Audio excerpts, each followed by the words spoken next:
Hello, fantasy managers. My name's Tom, and we're back talking about F1 Fantasy. We're on the eve of the IMOLA Grand Prix. It's Friday evening here, so that means final thoughts. And these really will be my final thoughts because basically going into the deadline tomorrow, I personally am going to be a complete write-off as I'm going to be at Wembley for the FA Cup. So these are pretty much going to be the last bit of interaction that you guys are going to see from me because I'm going to be probably several beers down by the time the deadline comes around. So don't trust anything I say if I start tweeting around the deadline, but I probably won't be. So here we are. These are my final thoughts going into the Imola Grand Prix. So we've had FP1 and we've had FP2. Kind of key takeaways from that. Obviously, we've got the qualifying simulation pace from the F1 website here. We'll have a look at a quick look at that and have a look at the race pace and everything as well. But obviously, like the key kind of themes are like McLaren still look kind of phenomenal, and that's kind of backed up by the whole simulation pace. Mercedes look strong. They've got some upgrades here, and they still look strong, like kind of pretty consistent. Red Bull, although they've been struggling, and Max has said as much that they're kind of struggling, they do always kind of improve as the weekend goes on, and they're looking quite good in these simulations as well. As you can kind of see the qualifying simulation on screen, and we know qualifying is going to be very important this weekend when on a low overtake track like Imola. So the other things to think about are Williams as well. Lots of chat about Williams for myself as well. I put a few posts out over on Twitter earlier, kind of getting a bit hyped about Williams, I guess. They're still very much in my thoughts. And if come FP3, if they're like pushing top five or whatever, then I think they are in high consideration for going in the team.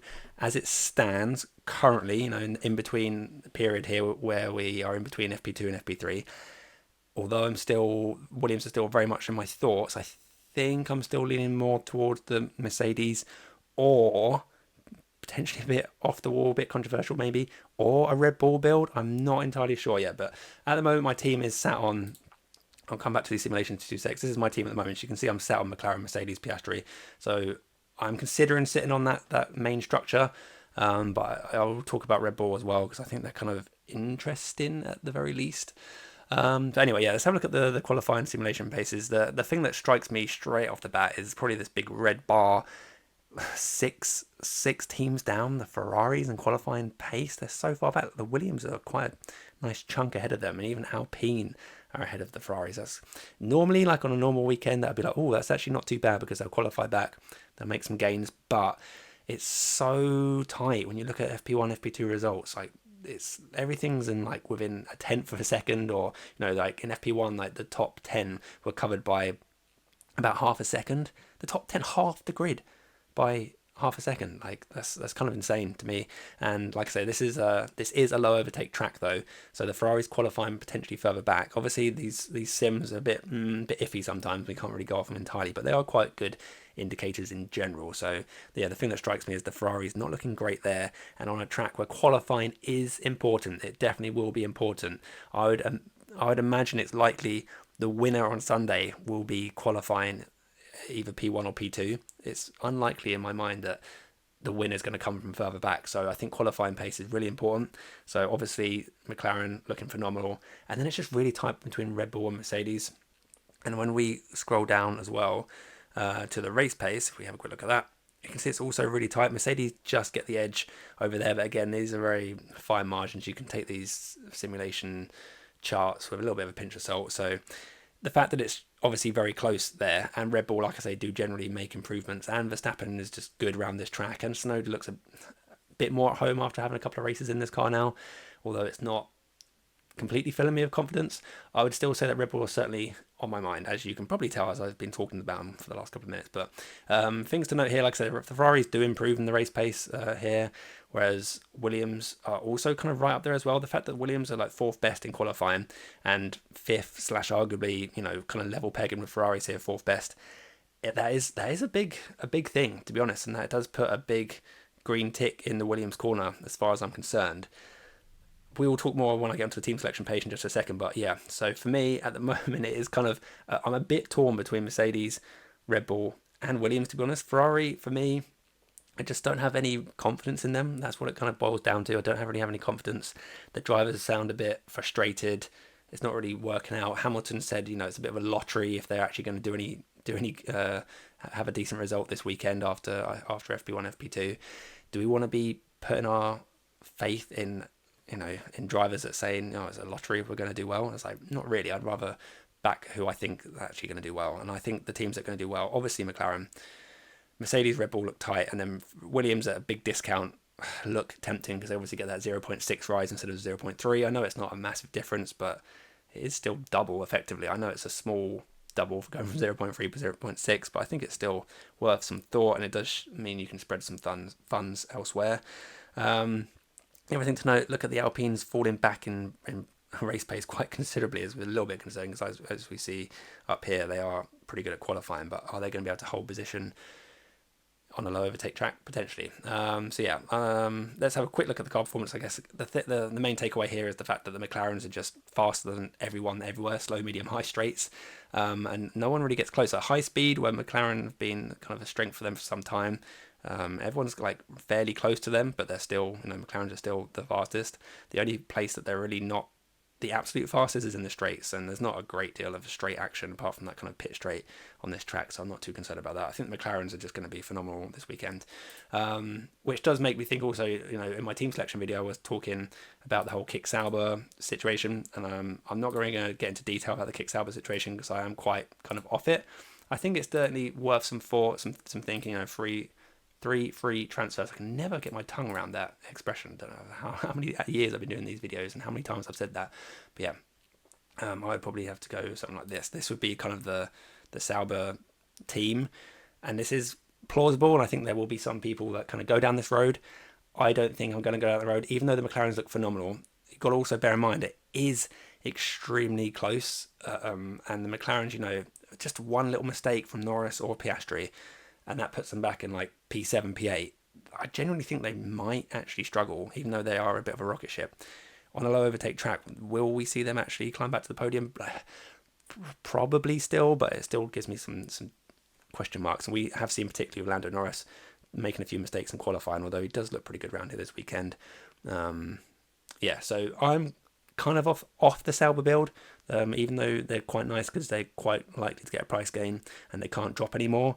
But I'm probably not going down that road. Let's just reset the team for a second. So this is where I'm at the moment. In my team selection video early on in the week or last week, whenever it was, I was kind of going down this road, and I still am very much, if I can find the right drivers, there we go.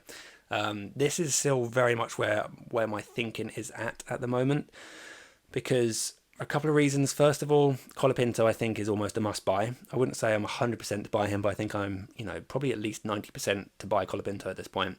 He can't drop in price. He's got a good chance of going up in price, and he's like 5 points to go up the maximum amount. And when budget gain is kind of hard to come by at the moment, Colapinto is just gold dust. And I'd feel really stupid if I didn't go Colapinto this week, and he goes up 0.6, and suddenly it's, I kind of need him in here now, and now he's 5.1. I've just effectively lost 0.6 million to all the other engaged managers. So even though I haven't literally lost value in him, I would have effectively lost value compared to other managers. So I think it's as close to a kind of a dead cert that Colapinto will be in my team, even though, obviously the qualifying pace looks quite decent for Alpines and the race pace doesn't. So it doesn't bode too well for Colapinto if he does get into like Q2 or something, and then he might potentially drop back. But again, low overtake track, so maybe he can hold position. But yeah, the fact that he can't drop price, the fact that he has a reasonable chance of gaining maximum price when it's hard for anyone else to gain price at the moment, I think Colapinto is just, he's got to get in there. He's got to get in there. Past that, I'm thinking on Albon, like I said, I've already touched on the fact that Williams look really strong, and I will look at a Williams build in a second. Well, to be honest, I can kind of compare the two at the same time, because my thinking is, Albon and Mercedes, or you can kind of flip that on its head and get... scrolling around, Russell on top of a Williams build, so something like this. And this is something that also looks appealing because you get that extra kind of points gain from the Williams. You get 0.3, sorry, not points gain, budget gain, 0.3 gain from the Williams. However, Albon looks likely, well, I wouldn't say likely, I say it's possible for him to get a 0.2 rise, whereas Russell's only get a 0.1, so you effectively, if they both get their expected rises, you're losing out on 0.1 for Russell. You're gaining 0.3 for Williams. So you're effectively only actually gaining like 0.2, if that makes sense. So Albon goes up 0.2, Russell goes up 0.1, so you're 0.1 down.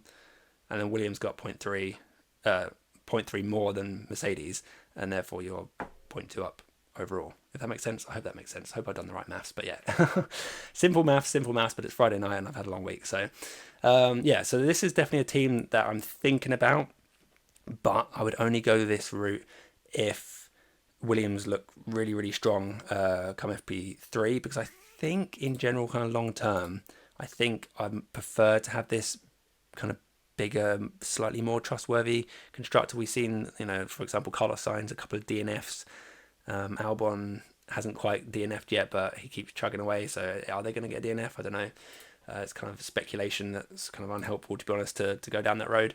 But yeah, I think I prefer this team. The other option is going Red Bull, and I can't actually get there with Albon and Colapinto, which is a bit of a stumbling block for me and my budget. I'm only like about $1 million off, which is a bit frustrating, which means I wouldn't be able to go Albon if I did go down this path. I would have to go most likely with Lance Stroll, and I don't think it's a big difference. And I think a lot of chat in the fantasy community this week has been Albon versus Stroll, and it is a bit of a coin toss in my mind. I think personally I prefer Albon, even though it looks like it's going to be a bit easier for Stroll to gain that price in terms of like points needed, and the fact that his price of 9.7 is a few million lower than Alex Albon.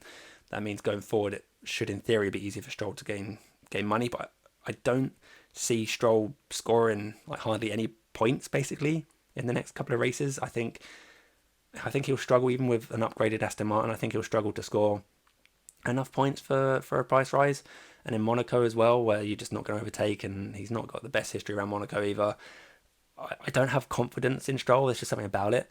So maybe Stroll is enough of a reason to not go down this Red Bull racing route, but I will talk about the Red Bull versus Mercedes as well, because it is on my mind. The fact is, like, Mercedes are heavily owned at the moment.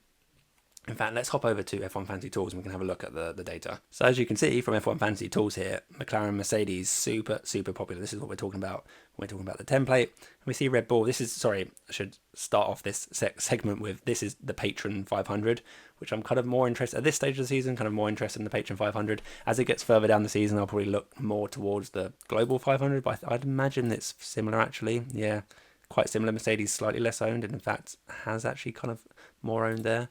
Kind of interesting. But yeah, in the Patron 500, Red Bull got a couple of percent ownership at least. So the ownership situation can work kind of both ways. It can be a real big positive if you go against the grain. It could obviously be a big detriment. If you go Red Bull and they do really well, Mercedes, don't do so well, then you've made a gain on like 90+% of people going for the Mercedes.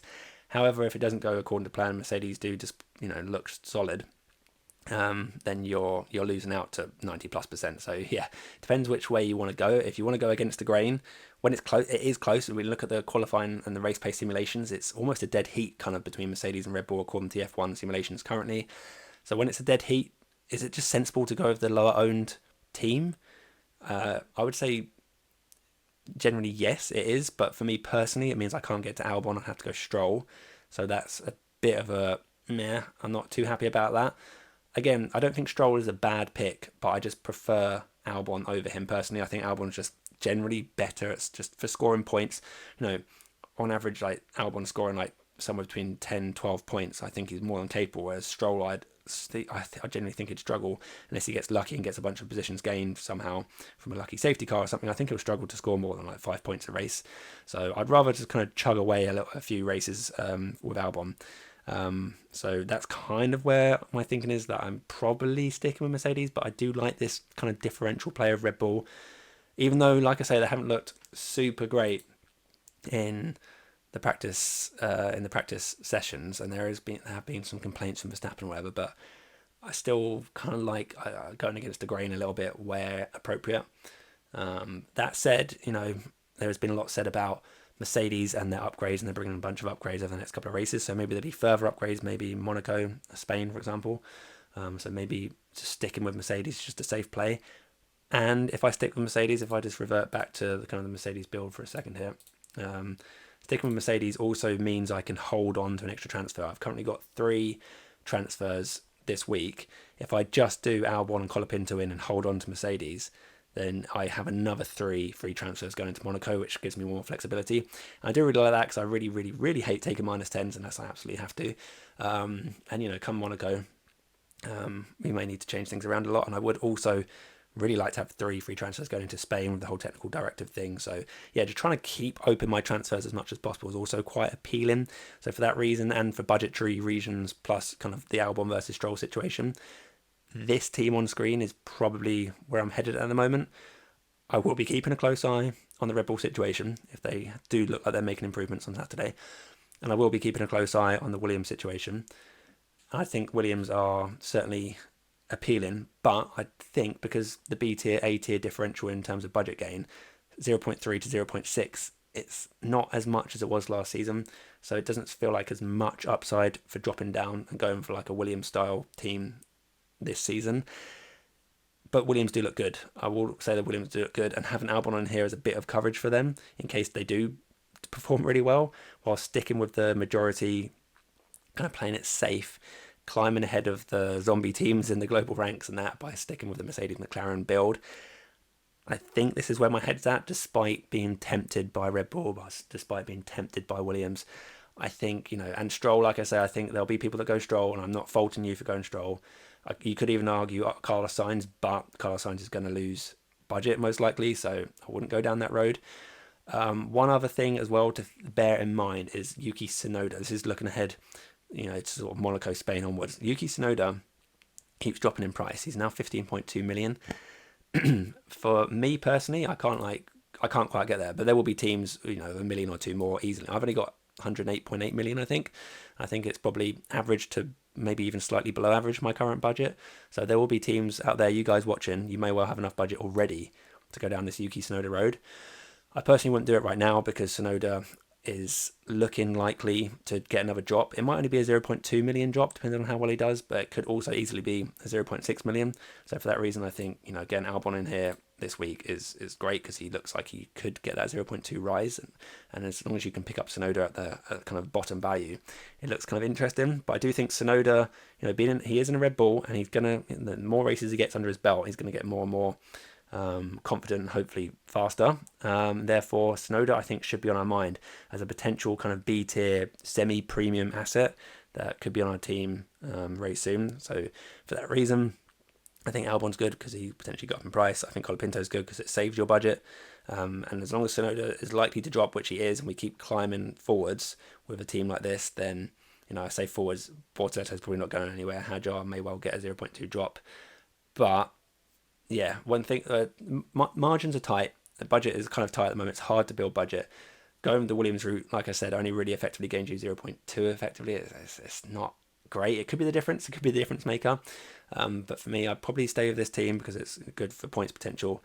Hopefully saves budget as well as, Colapinto just gets those 5 points, and we're singing and dancing because we can then, maybe ship him off going into Monaco for someone else in this region, like a Hulkenberg or someone that's dropping off their DNF like a Gasly or something, and then hopefully move on to someone like a Tsunoda. So I think Tsunoda is going to be, we're going to see Piastri, Tsunoda, McLaren, Mercedes teams soon, if not already. I think there'll be people with the budget that will just put Tsunoda in straight away, and I think that's also kind of fine, but I do think he looks likely to drop in price. I think if we hop over and just double check, I'm not talking rubbish. Yeah, Tsunoda's down here, so he needs 26 points, 26 just to get a price rise. So almost certainly Tsunoda will be dropping 0.2 and could very easily drop 0.6. He needs at least a reasonable weekend here to avoid a big price drop. So yeah, but I think Tsunoda's definitely on the radar over the next few races as a sort of semi-premium sort of hold to put in here. So yeah, that's kind of my thoughts at the moment. I am looking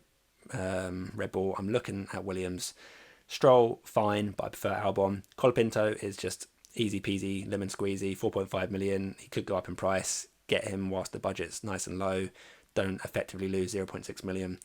Piastri, for me, easy 2 times driver. It looks, again, very close between Norris and Piastri. Why would I spend a bunch more money on Norris? Like I've been saying all season, I just wouldn't do it. I mean, what's the difference in price now? 6.4 million between the two drivers, and there's just not 6.4 million in terms of points potential as far as I'm concerned. I do think Lando Norris is potentially due a driver of the day, as I've had one for a while, has he? And Piastri obviously got one recently. Miami. So maybe Piastri will be off the driver of the day radar for a little bit, and Lando Norris gets back on it because all the driver of the days just keep going to these kind of big four teams. So there's also a chance for someone like an Albon, on a weekend like this, maybe they sort out their qualifying pace and get right up there. And maybe someone like an Albon will eventually pick up a driver of the day, and then we're laughing because he might get that 0.6 rise. But yeah, those are kind of my final thoughts. Options are open. But I'll keep an eye on FP3, even though I will be, like I say, several beers down and singing and dancing my way through London. So, yeah, that's kind of it for me for now. And I'll catch you again for Monaco in the following week. So good luck this weekend. And I'll catch you soon. Bye for now.